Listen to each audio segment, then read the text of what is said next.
ગાંધીનગર લોકસભા બેઠકના ભાજપના ઉમેદવાર અને કેન્દ્રીય ગૃહમંત્રી તેમજ સહકારિતા મંત્રી અમિત શાહ 19 એપ્રિલના રોજ ઉમેદવારી ફોર્મ ભરવા જવાના છે। તે પહેલા આજે 18 એપ્રિલના રોજ ગાંધીનગર લોકસભા હેઠળ આવતા સાણંદ એપીએમસી સર્કલ ખાતેથી મેગા રેલી યોજી ચૂંટણી પ્રચારના શ્રી ગણેશ કર્યા હતા, જેમાં મોટી સંખ્યામાં ભાજપના કાર્યકરો ઉમટી પડ્યા હતા। અમિત શાહ રેલી શરૂ થવાની હતી એ સ્થળે પહોંચતા જ કાર્યકરોમાં ઉત્સાહ આવી ગયો હતો અને તેમનું ભવ્ય સ્વાગત કરવામાં આવ્યું। બાદમાં ફૂલોથી શણગારેલી ટ્રકમાં અમિત શાહ સવાર થઈ રેલીની શરૂઆત કરાવી હતી।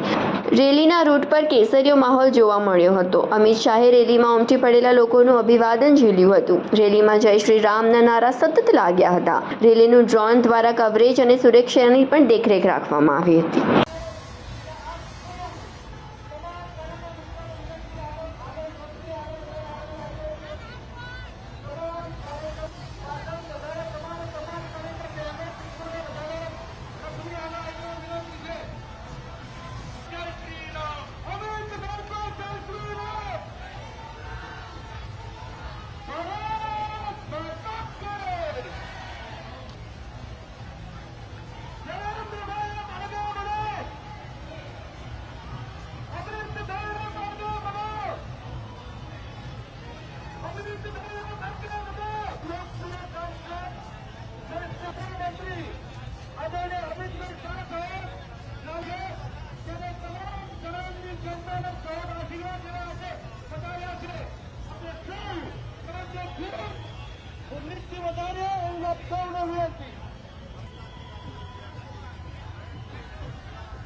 આપણે બધા રથની આગળ થઈ જશું, સાઈડમાં થઈને બધા રથની આગળ આવીશું।